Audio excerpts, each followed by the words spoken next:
mulai tuh. Nah, mulai. Tegak wes itu terus. Dari awal bawa sini apa gini ya? Assalamualaikum warahmatullahi wabarakatuh. Waalaikumsalam warahmatullahi wabarakatuh. Alhamdulillah rabbil alamin. Bihi nasta'in wa ala umuri dunya wad din wa ala alihi wa sahbihi ajmain. Yang terhormat Wakil Kepala Sekolah SD Islam Al-Azhar 57 Jambi, Bapak Akbar Ardiansyah SPD, yang sama-sama kita hormati Ibu calon guru penggerak Selvi dan juga Ibu Nurkohala Sari SPD. Berikut rekan-rekan teman-teman seperjuangan yang saya banggakan. Baik Bapak Ibu semuanya, untuk tidak memperpanjang mukadimah saya, insya Allah hari ini adalah diseminasi budaya positif dari Mem Selvi dan Ibu Sari. Untuk itu, marilah kita buka acara hari ini dengan mengucapkan basmalah. Bismillahirrahmanirrahim. Acara selanjutnya yaitu menyanyikan lagu Indonesia Raya yang akan dibantu oleh Ibu Ani Anjani. Kepada Bu Ani kami persilakan.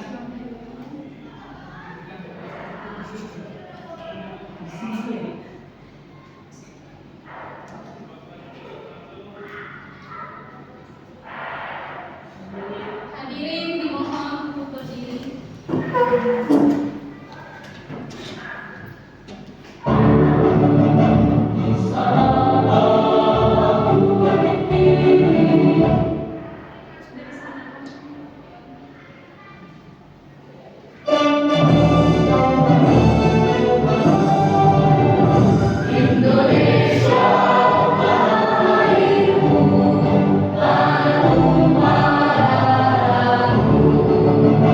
Di sana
Australia Cattle Company about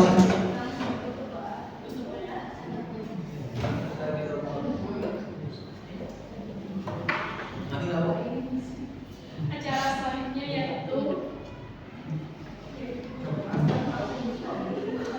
kata sambutan oleh Wakil Kepala Sekolah SD Islam Al-Azhar 57 Jambi, Bapak Akbar Ardian Syah SPD. Ada Bapak Amir, silakan.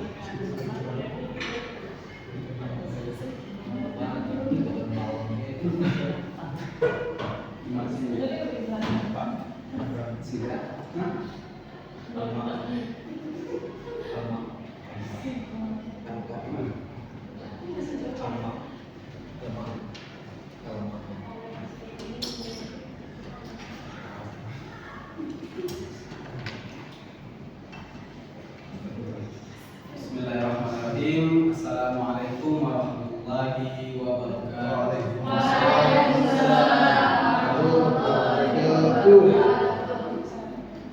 Alhamdulillah, alhamdulillahilladzi anzala sakinatahu fi qulubil mu'minin liyasdadu imanan ma'ahum. Asyhadu an la ilaha illallah wa asyhadu anna Muhammadan abduhu wa rasuluh. Yang saya hormati Ibu CDP yang menjadi mereka kita pada hari ini, yaitu telah hadir bersama kita Ibu Silvi selaku calon penggerak dan juga Ibu Komasari yang nanti akan menyampaikan materi terkait tentang budaya positif. Salawat serta salam semoga kita tercurahkan dilimpahkan kepada Nabi Muhammad SAW dan mengucapkan Allahumma sholli ala sayyidina Muhammad wa ala sayyidina Muhammad. Semoga kita semua telah mendapatkan syafaatnya di yaumil qiyamah. Amin ya rabbal alamin. Baik Bapak Ibu guru sekalian serta pelatihan destinasi budaya positif, alhamdulillah hari ini diikuti oleh seluruh guru sekolah Islam Al-Azhar 57 Jambi. Ada beberapa hal yang ingin kami sampaikan terkait kegiatan hari ini. Yang pertama, tentu ini merupakan suatu kegiatan yang sangat positif, yang mana dengan adanya kegiatan-kegiatan seperti ini, kedepannya kita bisa mendapatkan tambahan wawasan, pengetahuan bagaimana kita mengolah pembelajaran ataupun mengelola budaya positif yang telah kita terapkan. Bicara tentang budaya positif, ya tentu ini tidak terlepas dari peran seorang guru yang sebagai manajerial ya, dalam istilah kurikulum merdeka yang menjadi pilar utama dalam menyusun dan mengembangkan sekolah. Itu Bapak Ibu sekalian dalam mengikuti kegiatan ini dengan baik, dengan penuh semangat. Semoga apa yang disampaikan nanti bisa kita ambil pelajaran dan kita terapkan dalam proses kita dalam mengajar anak-anak bangsa. Demikian yang dapat saya sampaikan. Semoga berkah untuk kita semua. Akhirul kalam. Wabillahi taufiq wal hidayah. Wassalamualaikum warahmatullahi wabarakatuh. Waalaikumsalam.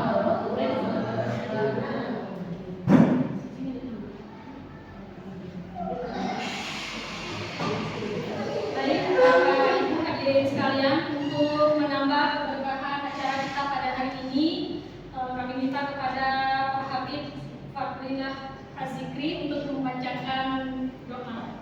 Kepada Pak Habib, kami persilakan.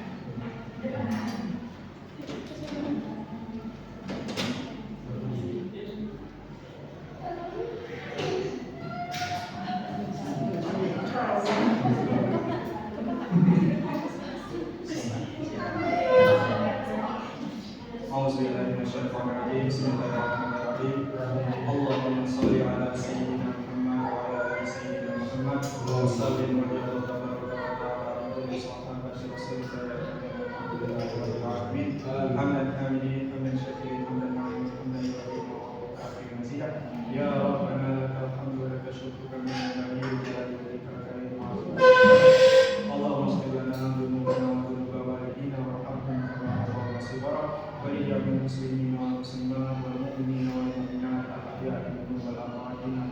كل شيء قدير اللهم اغفر لنا ولإخواننا الذين سبقونا بالإيمان ولا تجعل في قلوبنا غلا للذين آمنوا ربنا إنك رؤوف رحيم اللهم إنا نسألك علما نافعا ورزقا واسعا حلالا طيبا مباركا شفاء من كل داء سقام اللهم إنا نسألك سلامة في الدين وعافية في الجسد وزيادة في العلم وبركة في الرزق وتوبة قبل الموت ورحمة عند الموت ومغفرة بعد الموت اللهم هون علينا في سكرات الموت ونجاة من النار وعفو عنا بالصبر ربنا لا تزغ قلوبنا بعد إذ هديتنا وهب لنا من لدنك رحمة إنك أنت الوهاب ربنا تقبل منا دعاءنا إنك أنت السميع العليم وتب علينا إنك أنت التواب الرحيم ربنا آتنا في الدنيا حسنة وفي الآخرة حسنة وقنا عذاب النار سبحان ربك رب العزة عما يصفون وسلام على المرسلين والحمد لله رب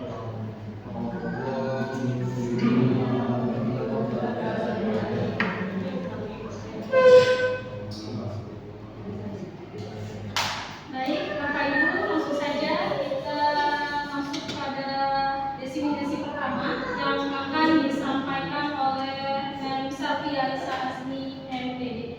Pada Mem Safi kami persilahkan.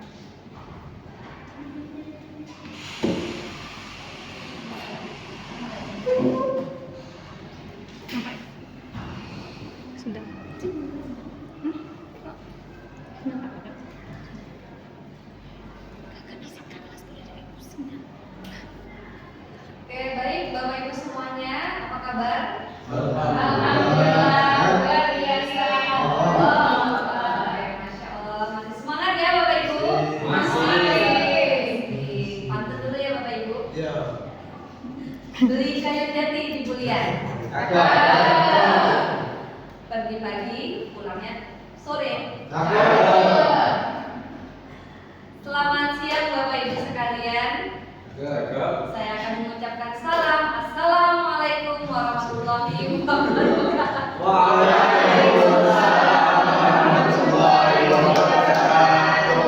Oke, ada sedikitnya nyambung ya Bu, Bapak pantunnya, tapi nggak apa-apa. Yang penting kita semangat hari ini Bapak Ibu.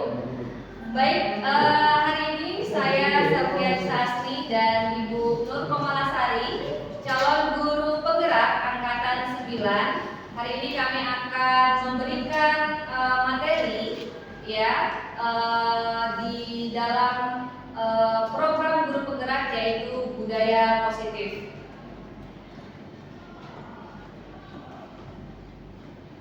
Dalam pembahasan hari ini topiknya ada 7 topik yang akan kami sampaikan. Ya, kami berkolaborasi dengan Ibu Sari hari ini akan membagi beberapa topik. Bagian saya akan menyampaikan ya topik tentang perubahan paradigma belajar, kedua tentang disiplin positif, ketiga teori motivasi, keempat kebutuhan dasar manusia, kelima keyakinan kelas, kemudian posisi guru, dan yang terakhir tentang segitiga restitusi. Oke, Bapak Ibu sekalian, kita memasuki materi yang pertama yaitu tentang perubahan paradigma belajar. Dari kata paradigma ini, apa yang Bapak Ibu bisa pikirkan? Apa itu paradigma menurut Bapak Ibu? Pandangan, benar Pak Akbar, benar sekali. Paradigma itu adalah pandangan, ya. Baik Bapak Ibu. Perubahan paradigma itu untuk mengimbangi perubahan dan perkembangan zaman, ya Bapak Ibu. Jadi mungkin zaman bergulirnya waktu, mungkin metode belajar dan gaya belajar juga akan berubah mengikuti zaman dan teknologi tentunya Bapak Ibu. Ada paradigma lama dan baru. Nah, perbedaannya adalah paradigma lama itu mengubah murid menjadi standar. Nah, itu yang dahulu pernah kita rasakan saat di bangku sekolah, ya. Sekarang kita sudah mengenal namanya filosofi Ki Hajar Dewantara, yaitu adanya perubahan, ya, berpihak kepada murid. Nah, muncullah paradigma baru di mana kita sebagai guru berusaha memahami keberagaman, ya, keberagaman peserta didik. Kemudian paradigma lama negatif sebagai sebuah kesalahan. Kita hanya memfokuskan sebuah kesalahan yang terjadi di dalam kelas atau yang terjadi pada peserta didik. Nah, kita berusaha untuk mengubahnya menjadi paradigma baru, yaitu semua perilaku memiliki tujuan. Kemudian paradigma lama, guru bisa mengendalikan murid, ya. Guru bisa mengontrol murid, ya. Apa kata guru, murid mengikuti. Nah, paradigma baru yang diperkenalkan oleh Ki Hajar Dewantara, yaitu di mana kurikulum Merdeka saat ini adalah yang hanya bisa mengontrol diri sendiri adalah murid. Murid mempunyai kebebasan, ya. Guru adalah tugasnya membimbing murid. Kemudian pemaksaan saat terjadinya kegagalan, ya. Saat terjadinya masalah di dalam kelas atau peserta didik, guru terkesan memaksa. Ini paradigma lama. Sedangkan paradigma baru adalah kolaborasi, ya, antara murid dan guru dan membuat kesepakatan sebagai solusi. Paradigma lama adalah berbicara tentang benar dan salah, ya. Benar dan salah, kamu salah, kamu benar, ya. Sedangkan paradigma baru itu adalah perbedaannya kita menemukan jalan win-win solution. Semuanya mendapat keadilan, kesetaraan. Kemudian kebutuhannya sama kalau paradigma baru. Semua murid dipukul rata, ya. Kita menganggap murid dan guru itu sama. Tidak ada yang berbeda. Mau bodoh, mau pintar, dalam kelas perlakuannya sama. Sedangkan paradigma baru diharapkan guru, ya, menilai murid, ya, mengamati murid sesuai dengan kebutuhan murid itu sendiri. Karena murid mempunyai karakteristik yang berbeda-beda. Kemudian paradigma lama hanya melihat dan menilai peserta didik itu sama semua, ya. Sedangkan paradigma baru kita menilai atau melihat murid berbeda-beda. Nah, maka tidak asing kita mendengarnya sekarang adalah pembelajaran terdiferensiasi, ya, pembelajaran yang berdasarkan kebutuhan murid. Baik Bapak Ibu, kita lanjut ke disiplin positif. Mengingat kata atau melihat atau membaca kata disiplin, apa yang muncul di benak Bapak Ibu? Apa itu disiplin?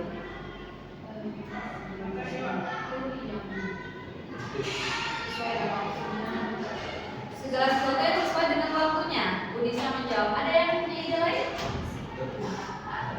Taat aturan. Oke, boleh. Itu bisa termasuk disiplin, ya. Sesuatu yang dibuat atau diatur, kemudian semua orang harus melaksanakannya. Nah, di sini ditambah dengan positif. Baik. Kebanyakan orang akan menghubungkan kata disiplin dengan tata tertib, teratur, kepatuhan pada peraturan, bahkan hukuman. Ini sedikit ekstrim, ya Bapak Ibu. Kalau dengar hukuman, itu pasti tidak hanya murid, guru saja takut, gitu ya. Dan tidak menimbulkan efek jerah biasanya. Disiplin lahir secara berkualitas dari motivasi intrinsik. Itu yang kita harapkan, ya. Kemudian motivasi intrinsik ini muncul itu atas dasar keyakinan, bukan paksaan, ya, terhadap nilai-nilai kebajikan universal. Nah, nanti kebajikan universal akan dijelaskan kembali oleh partner saya, Bu Sari, di materi selanjutnya. Oke, nilai-nilai kebajikan universal. Nilai-nilai kebajikan universal adalah sifat-sifat positif manusia yang ingin dicapai setiap individu, ya. Misalnya rasa keamanan, kebersihan, ya. Itu adalah keinginan atau sifat-sifat positif yang kita inginkan, bukan? Di kelas maupun di sekolah. Nilai-nilai tersebut bersifat universal, artinya menyeluruh, tidak hanya di sekolah kita, mungkin di sekolah-sekolah yang lain, bahkan di seluruh dunia menginginkan itu. Dari lintas bahasa, suku bangsa, agama maupun latar belakang, semua menginginkan, ya, kebajikan universal ini. Nilai-nilai kebajikan yang ingin dicapai oleh setiap anak Indonesia kita dikenal dengan profil pelajar Pancasila. Ya. Nah, yaitu apa saja? Ayo, boleh sebutkan Bapak Ibu, apa saja profil pelajar Pancasila yang pertama? Beriman, Bertakwa, bertakwa kepada Tuhan Yang Maha Esa, mandiri, mandiri, bergotong royong, kreatif, kreatif, bernalar kritis, berkegiatan global, kreatif. Nah, ada berapa Bapak Ibu? Ada berapa tuh? Ada tujuh. Ada 7 profil pelajar Pancasila: beriman, bertakwa kepada Tuhan Yang Maha Esa, berakhlak mulia, mandiri, bernalar kreatif, berkegiatan global, bergotong royong, dan kreatif. Ada 8. Ada 7 ya? Oh, dan kreatifnya 7 ya? Oh, bertakwa dan berakhlak mulia 1. Jadi ada 7 ya. 7 profil pelajar Pancasila. Nah, ini biasanya ya sudah tidak harus semua ya Bapak Ibu. Beberapa dari profil pelajar Pancasila ini harus kita miliki di dalam misi-misi sekolah ataupun ya misi-misi kita sendiri sebagai guru. Baik, kita lanjut ke teori motivasi. Nah, mendengar kata motivasi ini mungkin membuat kita bersemangat ya. Motivasi membuat segala sesuatunya menjadi semangat. Baik Bapak Ibu, teori motivasi perilaku manusia itu ada yang dari eksternal ya, dari luar, maupun dari internal dari dalam diri sendiri ya. Nah, tujuannya yaitu untuk menghindari ketidaknyamanan atau hukuman, untuk mendapatkan imbalan atau penghargaan, atau untuk menghargai menjadi diri sendiri. Perbedaan hukuman dan konsekuensi. Nah, Bapak Ibu, hukuman adalah sesuatu yang dijatuhkan kepada pelaku melalui prosedur. Nah, ini namanya hukuman ya. Apa contohnya Bapak Ibu? Hukuman. Mungkin sebagian kita pernah atau ada yang mengalami. Nah, apa itu hukuman? Berdasarkan dengan penjelasannya, sesuatu yang dijatuhkan kepada pelaku melalui prosedur. Contohnya apa sih hukuman itu? Keliling lapangan. Keliling lapangan. Kalau nggak apa bisa kalau keliling lapangan ini, misalnya kasusnya Datang terlambat.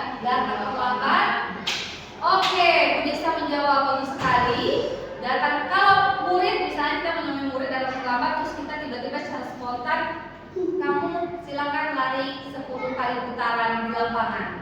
Wow, ini bagaimana ya rasanya ya diberi hukuman? Apakah menurut Bapak Ibu ini efektif? Apakah menurut Bapak Ibu ini efektif? Membuat anak ini tidak lagi terlambat kayak sebenarnya? Tidak ya, mungkin ya. Malah besoknya nggak mau sekolah lagi. Muncullah masalah baru, ya. Dia tidak akan mau sekolah lagi besok karena takut ketemu Bu Nisa.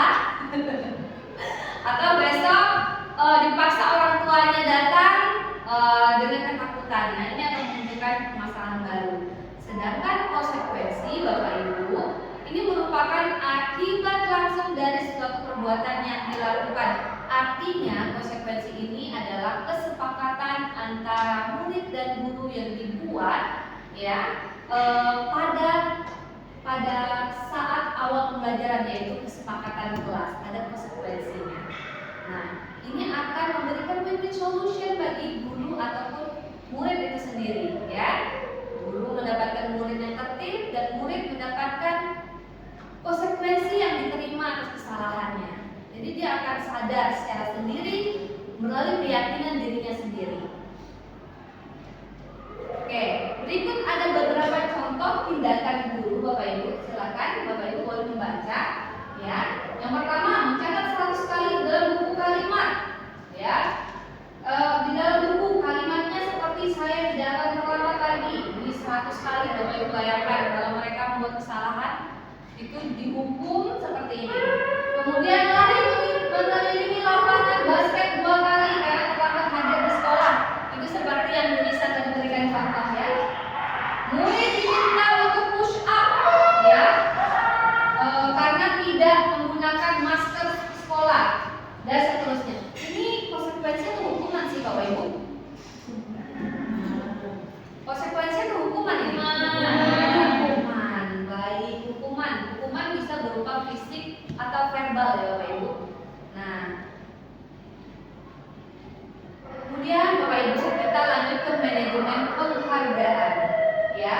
Manajemen penghargaan di dalam materi yang sudah kami pelajari ya di modul 1 ini yaitu tentang penghargaan. Saya tersadar bahwa penghargaan itu bukanlah sesuatu yang efektif ternyata dalam kelas ya, atau biasa kita kenal dengan reward ya. Nah, mungkin kalau kita yang sudah pernah melakukan tidak apa-apa, kita ubah menjadi lebih baik lagi. Artinya apa itu penghargaan? Yang pertama, penghargaan itu pengaruhnya jangka pendek dan jangka panjang. Artinya pada saat itu mereka mendapatkan bintang 5 senang ya. Nah, jangka panjang mungkin mereka akan termotivasi. Kemudian penghargaan tidak efektif Bapak Ibu ternyata. Ya, ini berdasarkan penelitian. Yang ketiga, penghargaan itu merusak hubungan ternyata Bapak Ibu. Ya, ketika anak itu mendapatkan bintang banyak, dia akan sayang pada gurunya. Ya, dia akan sayang, dia akan sanjung-sanjung sampai di rumah dengan orang tuanya. Tapi kan dia tidak perlu mendapat bintang banyak. Nah, besoknya ketika bintangnya berkurang dari 5 ke 3, dia akan kecewa. Dia akan bilang gurunya jahat, mengurangi bintangnya, gitu ya. Kemudian yang keempat, penghargaan itu mengurangi ketepatan, ya kurang tepat ternyata, ya terkesan objektif, terkesan subjektif, ya. Kemudian nomor 5, penghargaan menurunkan kualitas gitu Bapak Ibu, ya ini juga tidak efektif ternyata penghargaan. Yang keenam, penghargaan mematikan kreativitas, ya karena dia tidak muncul dari motivasi dalam dirinya sendiri. Dan yang ketujuh, penghargaan itu sifatnya menghukum ternyata Bapak Ibu. Nah, yang kedelapan, penghargaan mengurangi motivasi intrinsik yang ada dalam dirinya. Jadi penghargaan itu lebih ke motivasi ekstrinsik aja yang dia dapatkan untuk mendapatkan sebuah penghargaan atau imbalan.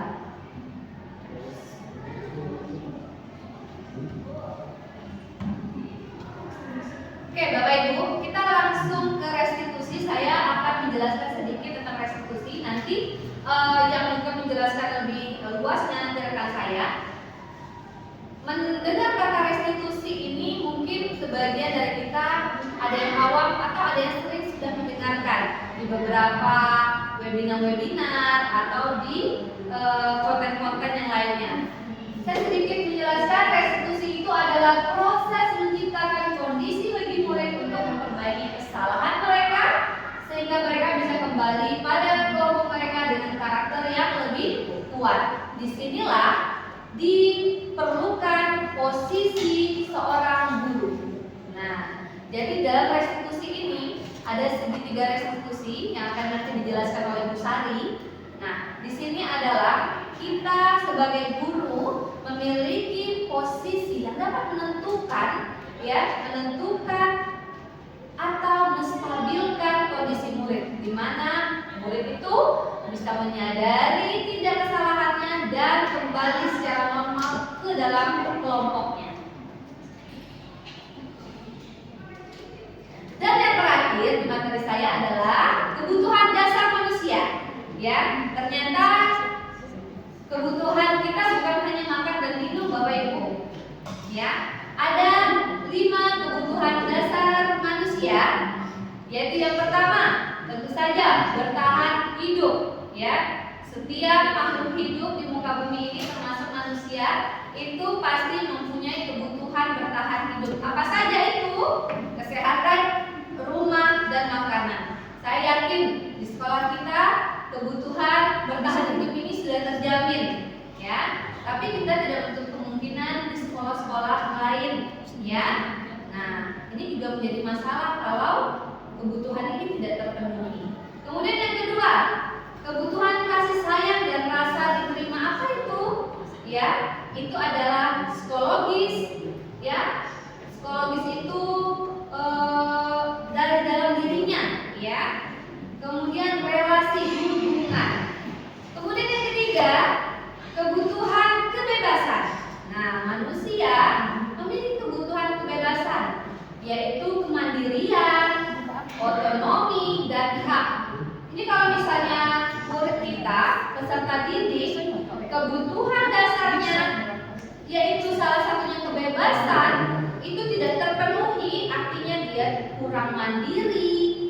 Ada masih bisa mandi sendiri, belum bisa makan sendiri, ya. Semuanya masih diatur oleh orang tuanya atau babysitternya, ya. Tahu haknya mungkin tidak sepenuhnya didapatkan. Kemudian yang keempat itu kebutuhan kesenangan. Ada juga Bapak Ibu, ya.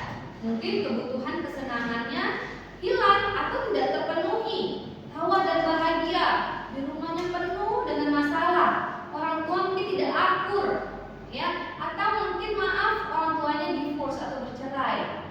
Nah, ini ada hilang dalam diri peserta didik kita. Kemudian yang kelima itu kebutuhan dasar manusia, penguasaan, harga diri, kompetensi, prestasi dan aktualisasi.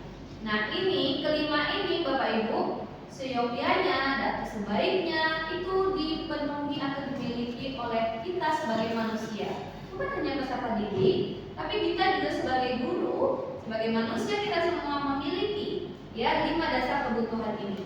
Jika salah satu saja tidak terpenuhi artinya memang tidak mendapatkan sama sekali, itu akan memunculkan sebuah masalah, ya. Makanya tidak heran kita melihat anak murid itu peserta didik kita di dalam kelas ada yang suka cari perhatian, membuat onar. Nah, balik lagi tadi materi sebelumnya, paradigma baru, setiap masalah punya tujuan. Nah, jadi tidak kita fokus kepada benar atau salah. Oke Bapak Ibu semuanya, untuk posisi guru materi selanjutnya akan disampaikan oleh rekan saya, Ibu Sari. Kepada Ibu Sari, saya persilakan.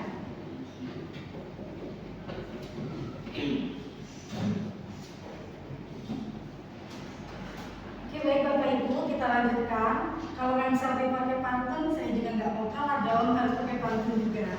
Cakep. Iya, mulai Bapak. Kue ubi di atas talam, disajikan bersama es tebu. Panas-panas mantap ya. Izinkan saya mengucapkan salam. Assalamualaikum warahmatullahi wabarakatuh.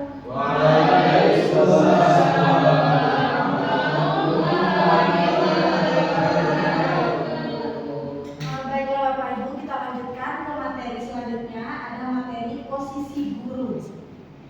Posisi guru, tapi sepertinya sebelum kita mulai materi, kayaknya udah siang, jam-jam rawan ngantuk. Sebaiknya kita sedikit memberikan konsentrasi dengan berdiri seperti yang kita lakukan kepada murid-murid kita. Ayo silakan Bapak Ibu berdiri. Ayo silakan berdiri. Kan sering di kelas Bapak Ibu melakukan permainan konsentrasi. Nah, saat ini kita lakukan di sini supaya kita konsentrasinya kembali. Oke, baik ya Bapak Ibu ya. Kita mulai ya. Kita mulai dengan tutup dulu ya. Konsentrasi. Konsentrasi dimulai. Bapak Ibu pegang di diri Bapak Ibu ya, bukan di saya. Nanti Bapak Ibu nyerbu saya bahaya. Pegang pada tubuh Bapak Ibu sendiri apa yang saya pegang juga. Coba Bapak Ibu pegang telinga, kepala, hidung,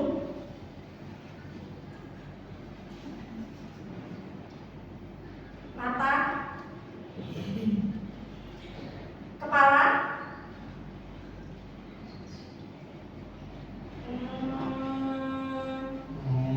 telinga. Oke, alhamdulillah sepertinya masih konsentrasinya masih, walaupun sudah siap dengan mata yang mengantuk, konsentrasinya masih tetap siap. Oke Bapak Ibu, kita lanjutkan materi kita yang ke-6, yaitu posisi guru. Posisi guru. Nah, kita sebagai guru harus menempatkan posisi yang terbaik, apalagi untuk menumbuhkan budaya positif di kelas ataupun di sekolah.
kecewa dengan apa yang Bapak Ibu buat.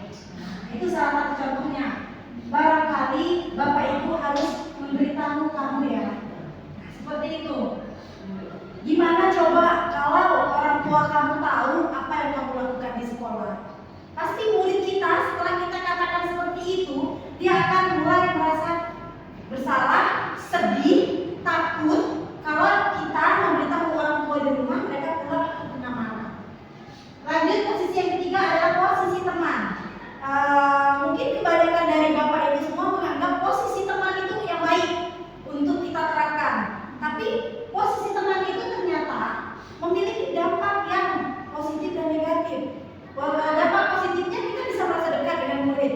Tetapi dampak negatifnya saat kita tidak memposisikan diri kita kepada murid sebagai teman, murid tadi bisa merasa kecewa. Dia bisa saja tidak akan melakukan hal baik yang telah dilakukannya karena merasa kita telah meninggalkan dia. Posisi teman ini sering disebut atau guru berkatanya, ayo kerjakan demi Bapak ya. Ingat tidak kemarin sudah Bapak bantu atau Ibu bantu? Nah, ya sudah, kali ini tidak apa-apa. Nanti saya bantu. Seperti itu Bapak Ibu. Posisi yang keempat ada pemantau. Pemantau. Ada yang tahu tak pemantau itu apa Bapak Ibu? Pemantau. Pengawas. Oke, baru benar. Pengawas, mengawasi detektif kata Ibu Rima ya, gurunya main detektifan. Pemantau ini biasanya kita sebagai pengawas yang memantau, kita mengawasi segala yang dilakukan oleh peserta didik kita. Di sini kita memiliki catatan, melihat apa yang diperbuat, catat. Tapi alangkah lebih baiknya kita tidak menjadi pemantau. Nah, kata-kata yang sering diucapkan guru yang memposisikan dirinya sebagai pemantau itu, apa yang telah kamu lakukan? Sanksi atau konsekuensinya apa ya atas perbuatan yang telah kamu buat? Nah, pada posisi manajer ini ada lagi pada posisi manajer. Posisi manajer ini adalah posisi paling baik. Posisi inilah yang harus kita terapkan sebagai guru untuk murid-murid kita. Kalau posisi guru sebagai manajer ini yang sering diucapkannya adalah bagaimana langkah kamu ke depannya ya nak? Nah, menurutmu solusi apa dari yang telah kamu buat? Sudah tepatkah apa yang kamu lakukan? Nah, itu beberapa kata-kata yang biasa disebutkan oleh 5 posisi kontrol yang saya sebutkan tadi. Saya sedikit ada pertanyaan, silakan Bapak Ibu jawab. Oke, Bapak Ibu, saya akan sebutkan beberapa kata. Nanti saya minta Bapak Ibu untuk menjawab. Ini saya naikkan dulu. Bapak Ibu, kira-kira kalau gurunya berkata, bagaimana kamu bisa menyelesaikan apa yang telah kamu lakukan ini? Nah, itu termasuk posisi apa Bapak Ibu?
bisa kita berikan mereka sticky note, mereka menulis apa yang mereka inginkan. Misalnya mereka ingin tidak mencontek, dia ingin tidak buang sampah sembarangan. Misalnya bisa kita tampung apa ide-ide mereka, bisa kita tempel di papan tulis dengan menggunakan sticky note agar lebih menarik. Nah, setelah semuanya dapat, setelah semuanya menyuarakan idenya, sebaiknya kita mendiskusikan bersama dan mengubah keyakinan kelas yang telah ditulis peserta didik kita itu dari kalimatnya yang negatif menjadi kalimat yang positif. Contohnya seperti tidak membuang sampah sembarangan. Nah, itu bisa kita ganti menjadi kalimat yang lebih positif. Ada yang bisa Bapak Ibu? Buanglah sampah pada tempatnya. Benar ya. Itu bisa kita ubah menjadi kalimat yang lebih positif untuk murid-murid kita. Nah, setelah kita mengubah tadi menjadi kalimat yang positif, kita ajak murid kita untuk mencari nilai-nilai kebajikan dan universal yang terkandung di dalam keyakinan kelas yang telah kita buat tadi. Nah, misalnya tadi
Tidak ada manusia yang sempurna.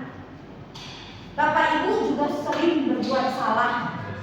Kita pasti menyelesaikan permasalahan ini. Bapak Ibu tertarik untuk menyelesaikan masalah. Kalau kamu menyalahkan diri kamu terus, apa kamu bisa bersikap lebih baik pada dirimu sendiri? Nah, itu kata-kata yang sering diucapkan pada menstabilkan identitas. Langkah yang kedua itu adalah tindakan yang validasi tindakan yang salah. Saat melaksanakan langkah tindakan validasi tindakan yang salah ini membantu murid untuk mengenali kebutuhan yang ingin dipenuhi. Nah, murid melakukan kesalahan itu pasti mereka ada kebutuhan manusia yang telah dijelaskan dari Selvi tadi yang tidak terpenuhi. Makanya dia bisa melakukan kesalahan. Misalnya dia duduk di kelas mencari perhatian guru, berarti dia ingin diperhatikan, ada kebutuhan yang tidak terpenuhi oleh dirinya, sehingga kita menjadi memperhatikan dia. Oke, kata-kata yang sering diucapkan oleh guru sebagai langkah-langkah validasi tindakan tadi adalah kamu bisa saja melakukan hal yang lebih parah dari yang telah kamu lakukan. Kamu pasti punya alasan untuk melakukan hal tersebut. Apa yang penting bagi kamu? Kamu boleh saja tetap berusaha menjaga sikap itu, tapi tambahkan sikap lain yang baru. Maukah kamu belajar cara lain untuk mendapat yang kamu butuhkan tanpa harus memukul, mencubit, atau menendangkan? Itu ya Bapak Ibu untuk tahap validasi tindakan yang salah. Selanjutnya ada menanyakan keyakinan kelas. Nah, ini tahap terakhir dari penyelesaian masalah melalui segitiga restitusi. Menanyakan keyakinan kelas ini, anak melihat kesalahannya dihubungkan dengan norma sosial dan nilai-nilai yang mendasari manusia berinteraksi dengan orang lain. Nah, biasanya pada tahap keyakinan kelas ini Bapak Ibu, guru sering berkata, apa nilai yang kita percaya di kelas atau sekolah kita? Nilai-nilai universal apa yang telah kita sepakati di dalam kelas? Kelas yang ideal itu seperti apa ya? Bisa kita tanyakan hal itu kepada murid. Kamu ingin jadi anak seperti apa? Bisa juga kita tanyakan apa yang kamu rasakan ketika kamu melakukan itu. Kamu menjadi orang seperti apa? Kamu ingin menjadi orang seperti apa? Nah, itu kata-kata yang sering diucapkan saat kita menyelesaikan masalah di tahap menanyakan validasi. Bapak Ibu, itulah tadi beberapa langkah untuk menyelesaikan permasalahan dengan segitiga restitusi. Nah, ini ada satu kasus. Tapi sebelumnya Bapak Ibu, apakah ada yang mau ditanyakan? Oke, paham ya, hebat ya semuanya ya. Ini ada beberapa kasus, ada satu kasus aja. Satu kasus, boleh saya minta Bu Irma aja deh baca, Bu Irma. Nggak nampak. Kalau Bu Irma nggak pakai kacamata ya, Bu Irma ya, nggak kelihatan ya. Oke, lain aja kalau Bu Irma kurang terlihat. Boleh deh, Bu Sri baca, Bu Sri. Kasus 2. Ya. Sabrina hari itu bangun terlambat dan terburu-buru sampai di sekolah. Dia pun akhirnya sampai di gerbang sekolah, tapi baru terjadi kalau tidak menggunakan sepatu hitam. Seperti setelah berangkat sekolah, di depan pintu kelas, Bapak Lukman memperhatikan sepatu Sabrina yang berwarna coklat. Sabrina berusaha menjelaskan bahwa dia terburu-buru dan salah menggunakan sepatu. Pak Lukman menanyakan Sabrina, apa peraturan sekolah tentang seragam warna sepatu? Sabrina menjawab sudah mengetahui sepatu harus berwarna hitam, namun terburu-buru dan salah menggunakan sepatu. Selain tidak mungkin kembali pulang karena rumahnya jauh sekali, Pak Lukman tetap bersikeras dan pada peraturan yang berlaku dan mengatakan, ya sudah, kamu sudah melanggar peraturan sekolah. Kamu salah, sudah terlambat. Salah pula buka sepatunya. Segera buka sepatunya kalau tidak bisa menggunakan Masih ada panjang kasusnya. Dan memohon kembali kepada Pak Lukman agar tetap dapat menggunakan sepatunya dan berjanji tidak akan mengulangi kesalahannya. Namun Pak Lukman tidak mau tahu. Tidak, kamu telah melanggar peraturan sekolah. Kalau tidak sanggup ambil sepatu di rumah atau diantar ke sekolah, sepatu di sekolah, ya sudah, kamu tidak bersepatu saja seharian di sekolah. Sekarang copot sepatumu dan silakan belajar tanpa sepatu seharian. Sabrina pun dengan berat hati mencopot sepatunya dan memberikannya kepada Pak Lukman. Seharian dia tidak berani berkeliling sekolah karena malu dan lebih banyak berdiam diri di kelas tanpa alasan. Oke, baik. Terima kasih. Waktunya sesuai sekali ya. Ya, ekspresinya pas. Terima kasih Bu Sri telah membacakan. Kira-kira Bapak Ibu sudah dipahami kasusnya? Akan ada beberapa pertanyaan yang Mbak Selvi ya. Ya. Oke. Pertanyaan yang pertama, dalam kasus yang telah dibacakan oleh Bu Sri, sikap posisi apakah yang diambil oleh Pak Lukman? Jelaskan, apakah indikatornya? Posisi apa? Posisi apa? Nah, kalau posisi penghukum, benar ya posisi penghukum.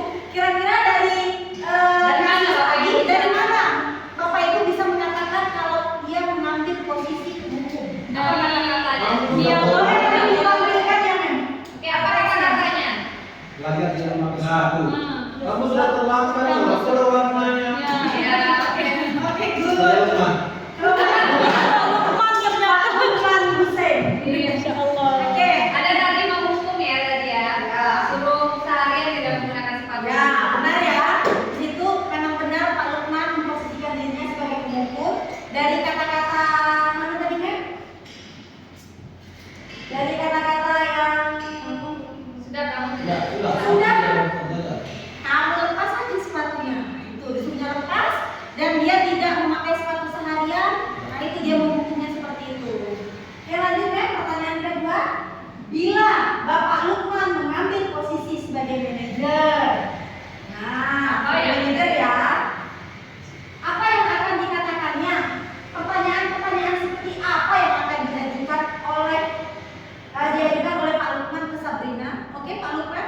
Oke, Sabrina, kita untuk kedepannya dalam persiapan apa kira-kira yang kita siapkan sebelum berangkat sekolah? Oke, cakep. Bapak Ibu yang lain ada yang mau menambahkan kira-kira mau memberikan Ini pasti sebagai manajer. manajer? Sri? Mungkin aku bisa berkata dan mengingatkan boleh nggak Bapak kalau alasan kita menjalankan. Oke, Bapak. Oke. Baik, yang ketiga. Kira-kira bila Anda adalah kepala sekolah di sekolah, nih Bapak Ibu jadi kepala sekolah. Berandai-andai menjadi Ya. kasek dulu. Ya, Mabar, siap-siap jadi kepala sekolah. Nilai kebajikan apa yang ingin dituju oleh peraturan harus berwarna hitam sepatu keluarga? Nilai kebajikan apa nih? Kalau kita mau membuat peraturan siswa Si murid memakai sepatu hitam ke sekolah, kira-kira nilai apa yang mau kita tanamkan ke murid-murid ya, kita? yang lain boleh kita tambah. Ya, Bapak Ibu kira-kira nilai apa ya? Ketertiban, disiplin. Oh, oke, ada yang lain Bapak Ibu? Boleh ada yang lain? Oke, sudah dimulai setelah Bapak Akbar. Selanjutnya, bagaimana Anda menyikapi langkah yang diambil Pak Lukman mengenai kasus tersebut? Oke, langkah tadi Bagaimana Anda menyikapi? Segitiga di sini. Oke, melakukan penyelesaian masalah dengan segitiga restitusi ya, Pak Lukman. Yes. Pak Husin. Pak Husin. Pak Husin. Oh tadi identitas. Tidak Menstabilkan identitas, validasi, tindakan yang salah, yang terakhir yang terakhir Mentalisir. menanyakan keyakinan. Oke, itu hebat ya. Insya Allah udah memahami semua materi yang telah Alhamdulillah. Bu Sari dan Bu Selvi. Semoga dapat memahami diaplikasikan juga di kelas-kelas Iya. Bapak Ibu ya. Oke, semoga dapat bermanfaat dan dapat diaplikasikan ke kelas. Insya Allah. Bapak Ibu. Insya Allah. Yang Selvi, sebelum kita tutup nih, kita ada ice breaking. Ice breaking. Ini ya, kita ada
Aduh.